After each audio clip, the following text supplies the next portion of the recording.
Dear students, మన ఈ POLYCET సంబంధించిన ఫిజిక్స్ క్లాస్లో రెసిస్టెన్స్ గురించి మనం నేర్చుకుంటా ఉన్నామండి. సో ఆ రెసిస్టెన్స్ అనే దానికి ఉన్నటువంటి యూనిట్స్ ఏంటి, తర్వాత దానికి సంబంధించిన లాస్, అలాగే స్పెసిఫిక్ రెసిస్టెన్స్ అని ఇవన్నీ కూడా మనం నేర్చుకుంటా ఉన్నాం. ఓకే, మనం ఈ రెసిస్టెన్స్ ఎక్కువ వేటికి ఉంటుందా అంటే ఇన్సులేటర్స్కి ఎక్కువ ఉంటుందండి. ఇన్సులేటర్స్ వాటి గుండా విద్యుత్తుని ప్రవహించనివ్వవు. ఓకేనా, కాబట్టి వాటికి నిరోధం ఎక్కువ అన్నమాట. ఓకే, తర్వాత సెమీ కండక్టర్స్కి రెసిస్టెన్స్ ఎక్కువ ఉంటుంది.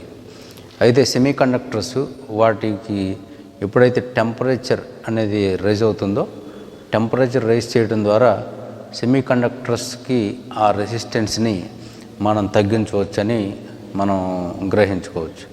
ఓకే, అలాగే కండక్టర్స్కి రెసిస్టెన్స్ తక్కువ ఉంటుంది. కండక్టర్స్లో మనం సపోజ్ తీసుకున్నటువంటి మెటల్స్ ఏ అయినా సరే, ఐరన్ కానివ్వండి, లేకపోతే మిగిలిన కాపరు, లేకపోతే అల్యూమినియం ఏమండి, ఇవన్నీ కూడా టంగ్స్టన్, వీటన్నిటికి కూడా రెసిస్టెన్స్ తక్కువ ఉంటుంది అన్నమాట. Okay, right. స్పెసిఫిక్ రెసిస్టెన్స్ అనేది ఏంటంటే పదార్థాన్ని బట్టి ఆధారపడి ఉంటుంది తప్ప దాని యొక్క సైజు, షేప్ని బట్టి ఆధారపడి ఉండదు. అదే రెసిస్టెన్స్ అయితే డిఫరెంట్ మెజర్మెంట్స్కి డిఫరెంట్గా అది ఉండేటువంటి ఛాన్స్ ఉంది. సపోజ్ ఇప్పుడు మనం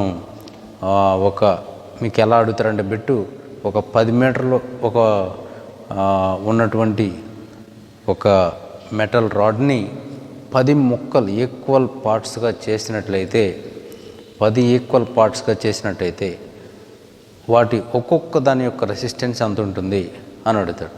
అంతేకాకుండా వాటన్నిటిని కనుక ప్యారలల్లో కాంబినేషన్ చేస్తే ఫలిత నిరోధం ఎంత ఉంటుంది అని కూడా మనని అడిగేటువంటి ఛాన్స్ ఉంటుంది. ఓకేనా, సో వాటన్నిటి గురించి ఇప్పుడు మనం చూద్దామండి ఒకసారి. ఫస్ట్గా మనం నేర్చుకోవాల్సింది ఏంటంటే, ఇంతకుముందు క్లాస్లో మీకు చెప్పినట్టుగా series combination and parallel combination, దీని గురించి ఒక 5 నిమిషాలు మనం చూస్తే నెక్స్ట్ చేయాల్సినవి మనం చూద్దాం. Okay, right. ఫస్ట్గా సిరీస్ కాంబినేషన్. సిరీస్ కాంబినేషన్, శ్రేణి సంధానం.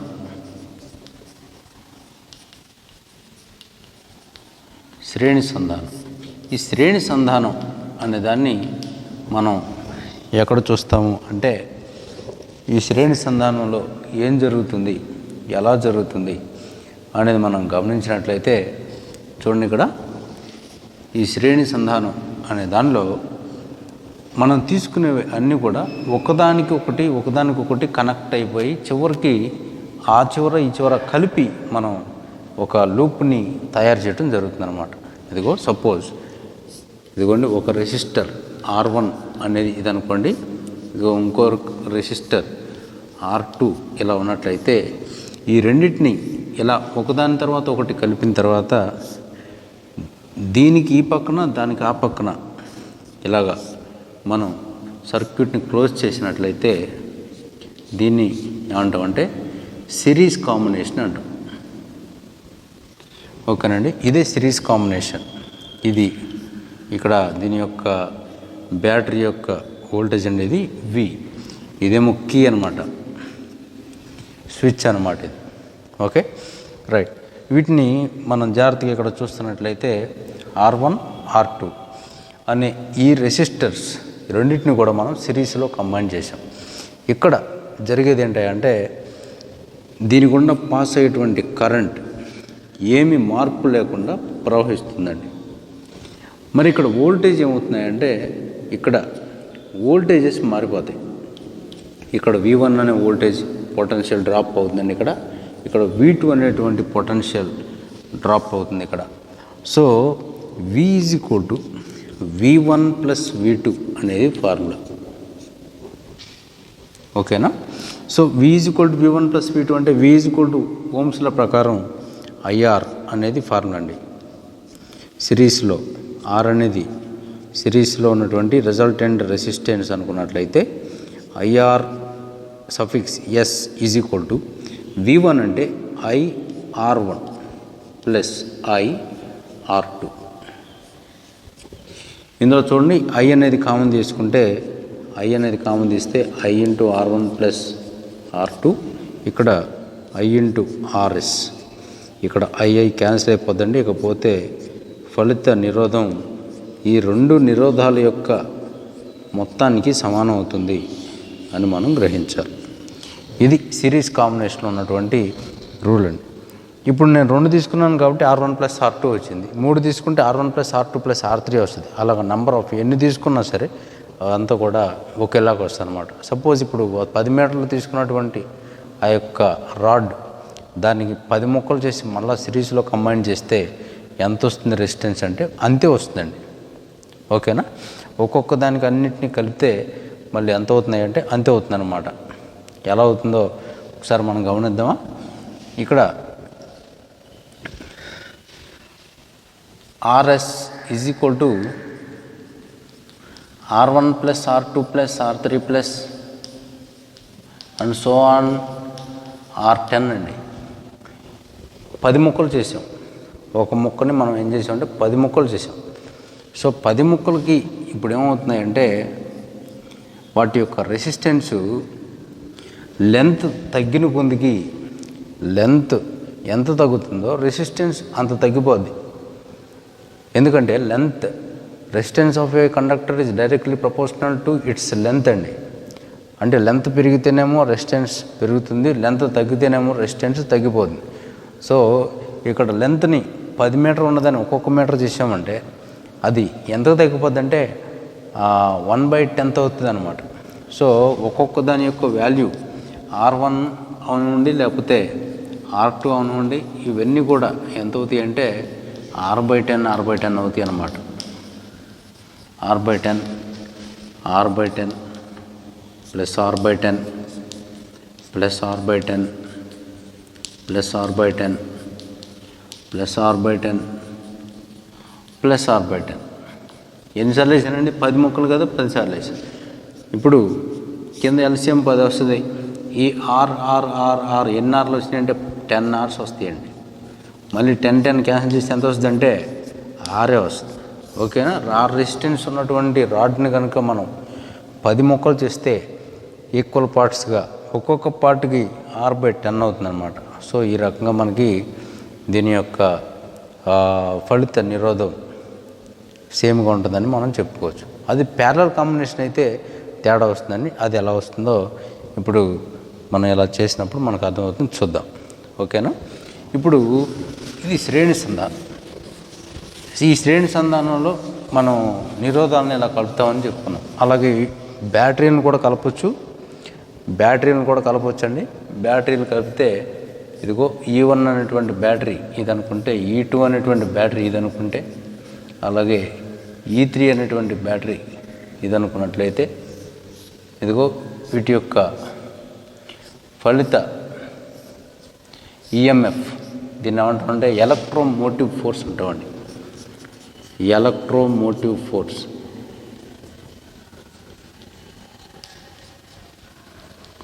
విద్యుచ్ఛాలక బలం.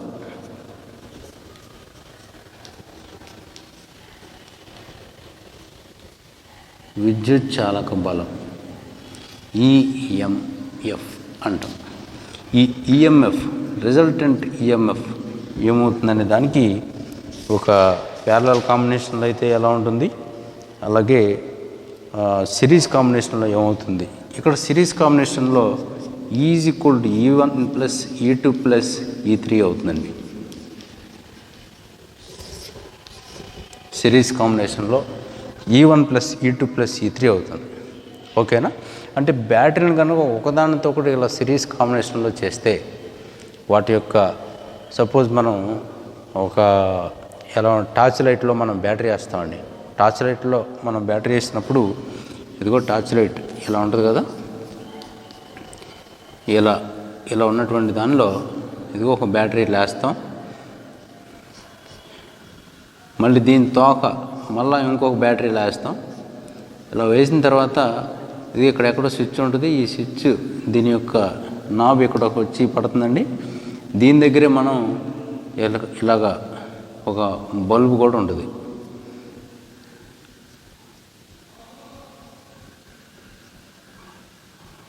ఓకేనా, ఇదే కదా టార్చ్ లైట్ యొక్క నిర్మాణం.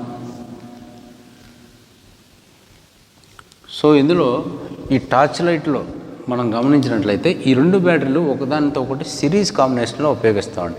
ఈ సిరీస్ కాంబినేషన్లో ఉపయోగించడం వలన ఇక్కడ దీని యొక్క ఫలిత ఈఎంఎఫ్ ఏమవుతున్నాయంటే దీనికి 1.5 వోల్ట్స్ ఉంటుంది, దీనికి 1.5 వోల్ట్స్ ఉంటుంది. ఈ 2 కలిపితే 3 వోల్ట్స్ అవుతుందండి. ఓకేనా, సో కాబట్టి దాన్ని మనం ఈ రకంగా ఉపయోగిస్తాం అన్నమాట. Okay, right. ఇలాగా ఇంకా మనం బ్యాటరీలు యూపీఎస్కి బ్యాటరీస్ ఉంటాయండి. మీరు గమనించండి, ఎక్కడైనా పెద్ద పెద్ద కంపెనీస్ కానీ, లేకపోతే కంపెనీస్ అవసరం లేదండి, పెద్ద పెద్ద ఆఫీసులు ఉంటాయి, ఎల్ఐసి ఆఫీస్ కానీ, లేకపోతే బ్యాంకులు కానీ, ఇలాంటి పెద్ద పెద్ద కన్స్ట్రక్షన్స్లో వాళ్ళు బ్యాటరీని కలుపుతారు. ఎలా కలుపుతారంటే, సపోజ్ ఒక 10 బ్యాటరీలు ఉంటాయి అక్కడ. ఒక బ్యాటరీ 2 బ్యాటరీలు కాదండి, ఒక 10-15 బ్యాటరీలు ఉంటాయి. ఈ 10-15 బ్యాటరీలు అన్నింటినీ కూడా ఏం చేస్తారంటే వాళ్ళు ఇలా సిరీస్ కాంబినేషన్ చేస్తారు. అవి ఎలా ఉంటాయంటే ఇదిగో ఇలా ఉంటాయి అన్నమాట. ఇదిగో పాజిటివ్, ఇక్కడ నెగిటివ్, ఇక్కడ మళ్ళా దీని యొక్క పాజిటివ్, దీని నెగిటివ్, మళ్ళా దీనికి పాజిటివ్, దీనికి నెగిటివ్, ఇట్లా నంబర్ ఆఫ్ ఉంటాయి. ఓకేనా, తర్వాత ఇక్కడ కింద ఉంటాయి, మళ్ళీ పైన కింద పెట్టి ర్యాక్స్లో పెట్టి ఉంటాయండి. ఇదిగో ఈసారి ఇక్కడ పాజిటివ్, ఇక్కడ నెగిటివ్, ఇక్కడ పాజిటివ్, ఇక్కడ నెగిటివ్,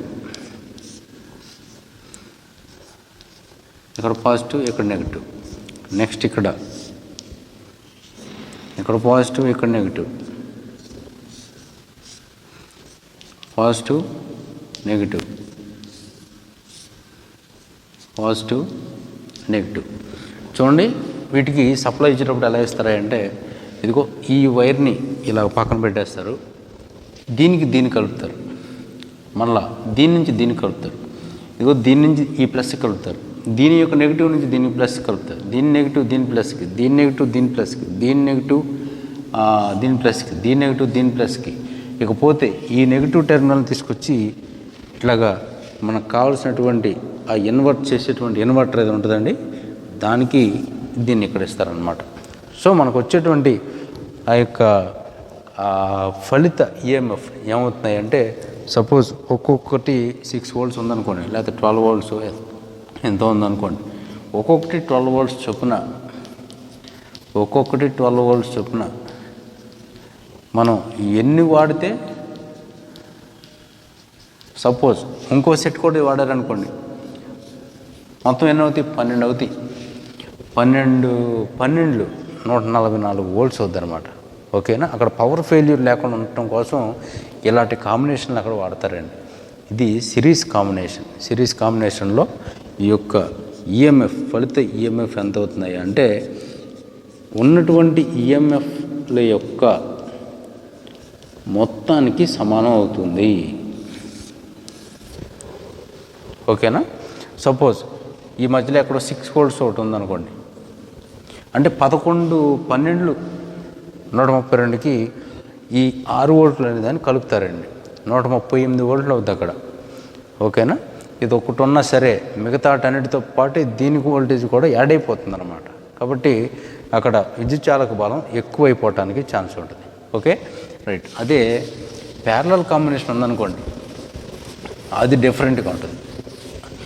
ఆ ప్యారలల్ గురించి మనం తర్వాత మాట్లాడదాం. ఈ సిరీస్ కాంబినేషన్ ఇంకెక్కడెక్కడ వాడతారు అని మనం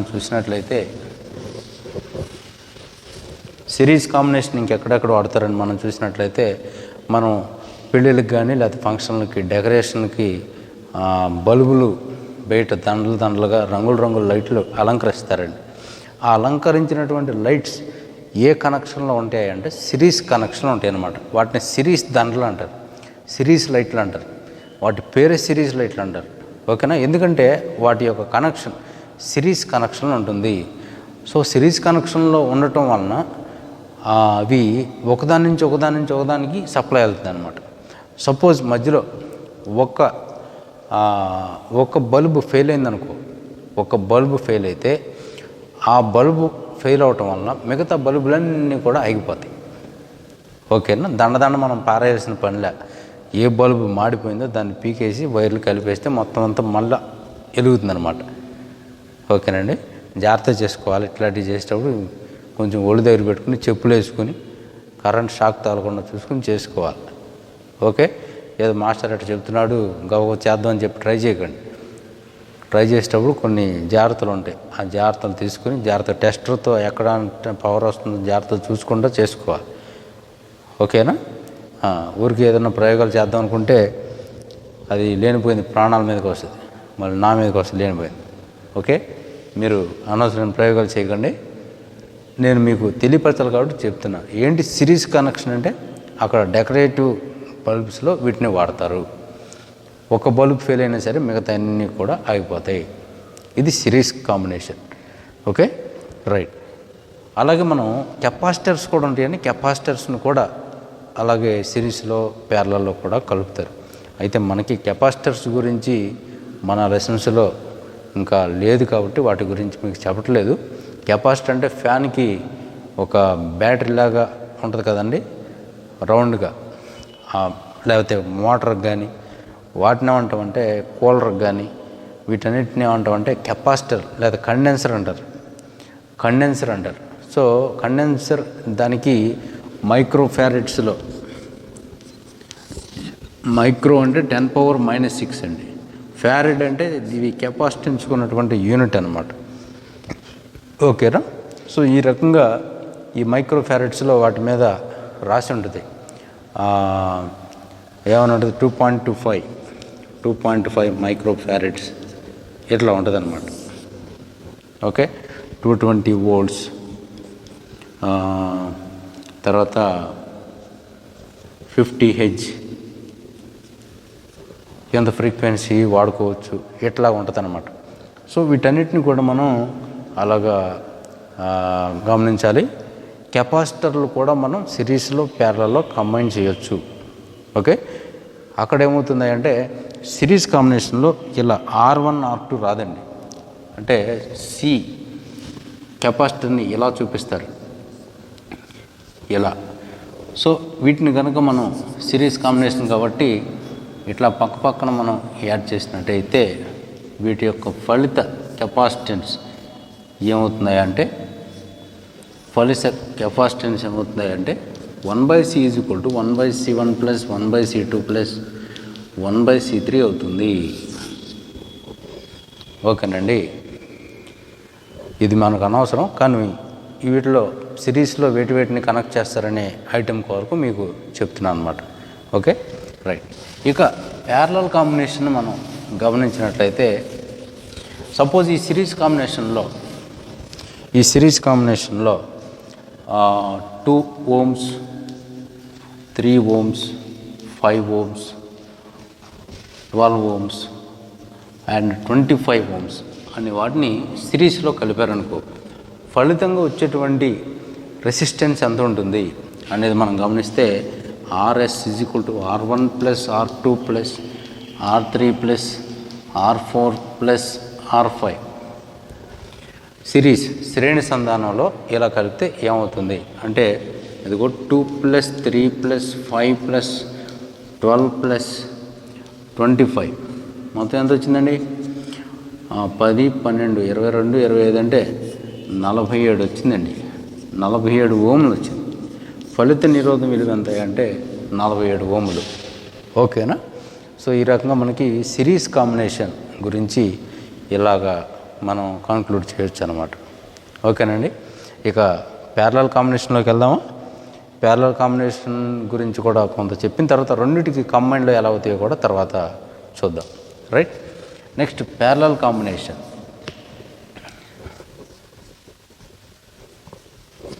ప్యారలల్ కాంబినేషన్ సమాంతర సంధానం.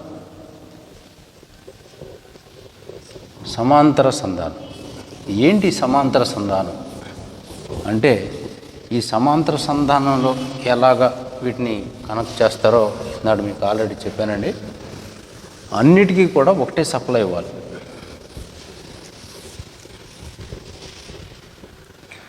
చూడండి, ఇందాక మీకు బల్బుల గురించి చెప్పాను. అక్కడ బల్బుల్లో ఒక బల్బు ఫెయిల్ అయితే తర్వాత బల్బులు అన్నీ కూడా ఆగిపోతాయి. అందువల్ల సర్క్యూట్ క్లోజ్ అవ్వదు. అందువలన ఆ సెట్ అంతా కూడా ఆగిపోవడం జరుగుతుందని చెప్పాను మీకు. సపోజ్ అది మీకు అర్థం అవడం కోసం ఊరికే చిన్న డయాగ్రామ్ వేస్తానండి. ఇదిగో ఇట్లా బల్బు ఉందనుకో, ఇదిగో దీనికి ఉన్న టెర్మినల్స్, ఇది ఇక్కడ ఒక టెర్మినల్ ఉంటుంది, ఈ పక్కన ఒక టెర్మినల్ ఉంటుంది. దీని నుంచి ఇట్లా కిందకి ఇట్లా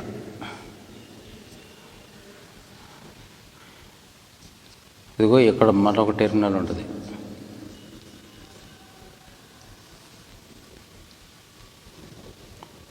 ఓకేనా?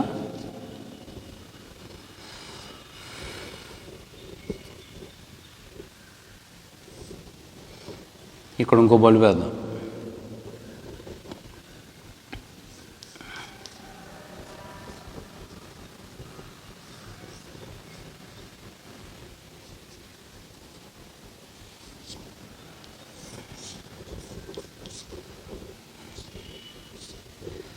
ఇట్లాగా ఉందనుకోండి.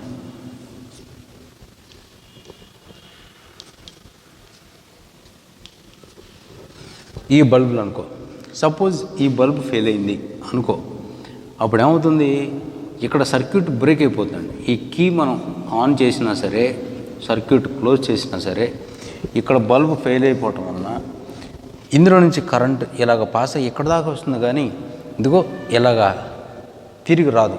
సర్క్యూట్ క్లోజ్ అవ్వడం వల్ల ఏమవుతుందంటే కరెంట్ ఇందులో పాస్ అవ్వదు, ఇక్కడ దాకా వచ్చి ఆగిపోతుంది.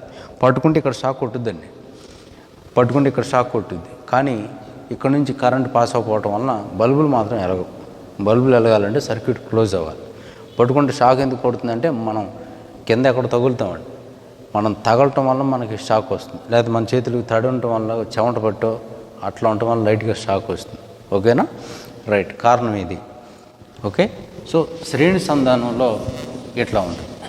ఈ సమాంతర సంధానం ఎక్కడ వాడతాం చూడండి. ఇక్కడ సమాంతర సంధానం ఎలా ఉంటుంది అంటే 1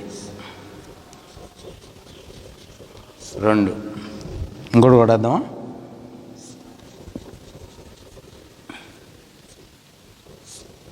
3.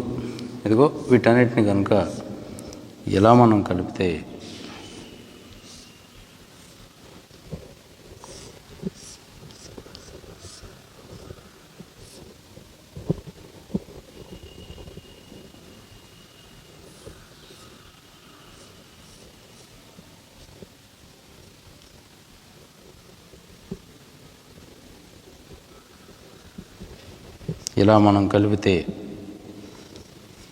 ఇదిగోండి R1 R2 R3 ఈ మూడింటికి కూడా సేమ్ సప్లై ఇచ్చాం.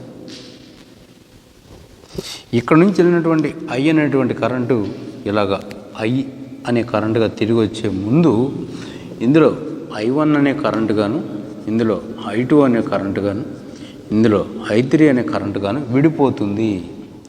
ఇందాడేమో పొటెన్షియల్ డిఫరెన్స్ V1 V2 V3గా డివైడ్ అయిపోయినాయండి. ఇక్కడ కరెంట్ డివైడ్ అవుతుంది. I1 I2 I3 అనేటువంటి కరెంట్ డివైడ్ అవుతుంది. ఓకేనా? సో ఇందులో మనం గుర్తించవలసినటువంటి విషయం ఏంటంటే ఈక్వేషన్ పార్ట్లో ఇక్కడ I అనేది 3 ముక్కలైంది కాబట్టి I1 + I2 + I3గా తీసుకున్నట్లయితే Vకి Rకి ఉన్నటువంటి రిలేషన్ చూడండి. ఇందులో పొటెన్షియల్ డిఫరెన్స్ అనేది దీనికి V అనే డిఫరెన్సే ఇచ్చామండి, ఈ మధ్యలో దానికి V అనే డిఫరెన్సే ఇచ్చాం, అలాగే దీనికి కూడా V అనేదే ఇచ్చాం. అన్నిటికి కూడా సేమ్ పొటెన్షియల్ డిఫరెన్స్ ఇవ్వడం జరిగింది. ఓకే, సపోజ్ ఇది ఫెయిల్ అయింది అనుకోండి, దీంతో సంబంధం లేకుండా ఇది పనిచేస్తుంది. ఇది ఫెయిల్ అయితే దీంతో సంబంధం లేకుండా ఇది పనిచేస్తుంది. ఏది ఫెయిల్ అయినా సరే మిగతా వాటికి ఎఫెక్ట్ అవ్వకుండా ఉండటానికి ఈ ప్యారలల్ కాంబినేషన్ మనం వాడతాం అన్నమాట. సో ఈ ప్యారలల్ కాంబినేషన్లో ఈ వోల్టేజ్ అనేది కామన్గా అన్నిటికి కూడా ఒకే రీతిగా ఇస్తాం.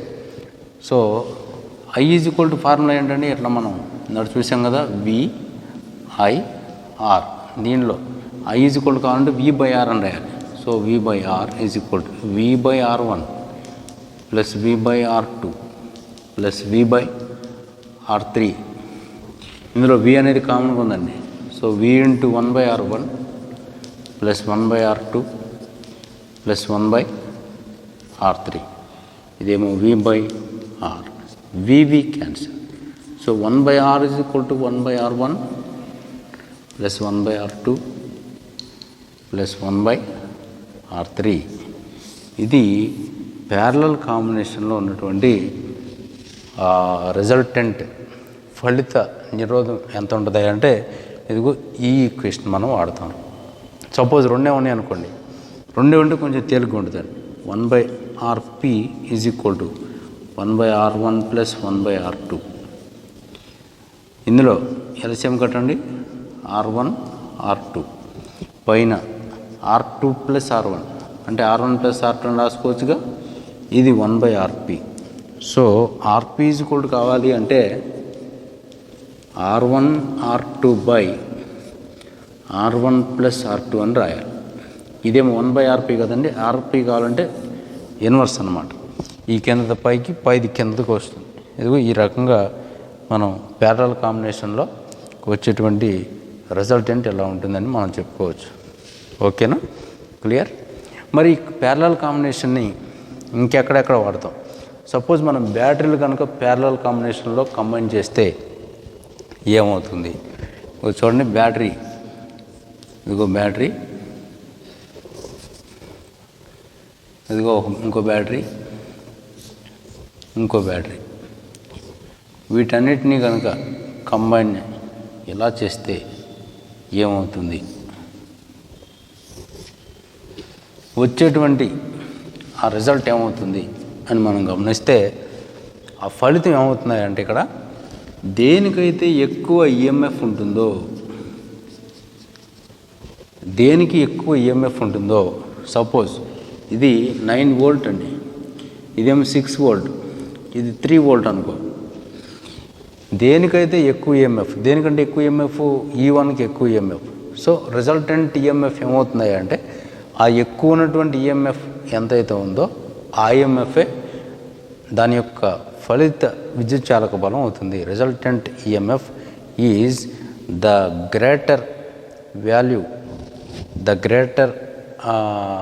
Value of EMF for which A battery has in the circuit.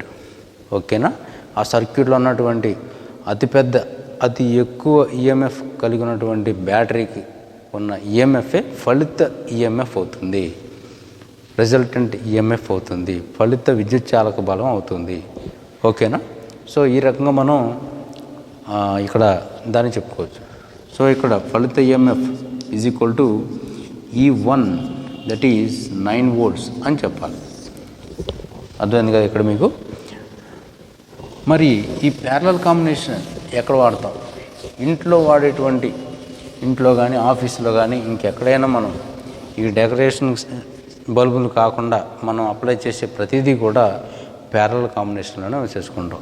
ఎందుకని ఇంట్లో ప్యారలల్ కాంబినేషన్ వాడతాం అంటే ఇందులో చూడండి, సపోజ్ ఇది ఫెయిల్ అయింది అనుకో, సపోజ్ బల్బులు కనెక్ట్ చేద్దాం. ఇదిగో ఇక్కడ ఒక బల్బు ఉంది, ఈ బల్బు మీకు ఇలా కనెక్ట్ అయ్యి ఇలా కిందకి, ఇక్కడ ఇంకో బల్బు,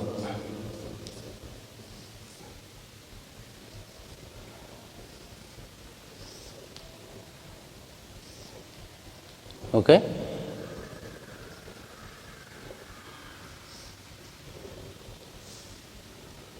ఇంకో బల్బు,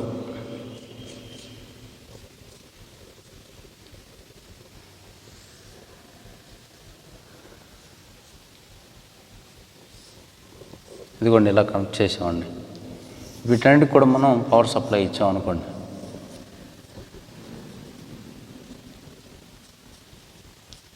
ఇప్పుడు ఏమవుతుంది అంటే సపోజ్ ఈ బల్బు ఫెయిల్ అయినా సరే మిగతా బల్బులు వెలుగుతాయి.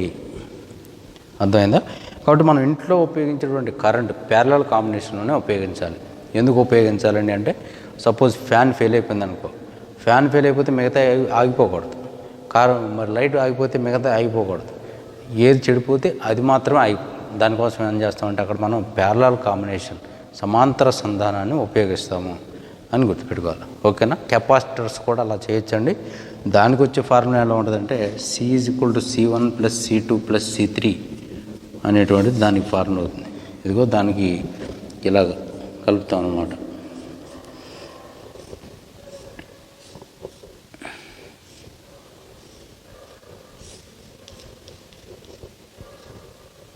ఇలా ఉంటుందండి. C1 C2 C3 ఇది ప్యారలల్ కాంబినేషన్. దీనికి దానికి రివర్స్ అనమాట. ఓకేనా? దీనికి అది సిరీస్లో R=R1 + R2 + R3 వస్తుంది. దానికి ప్యారలల్ అలా వస్తుంది. ఓకేనా? ఇంకా మిగతా విషయాలు మనం నెక్స్ట్ క్లాస్లో డిస్కస్ చేద్దాం. Thank you.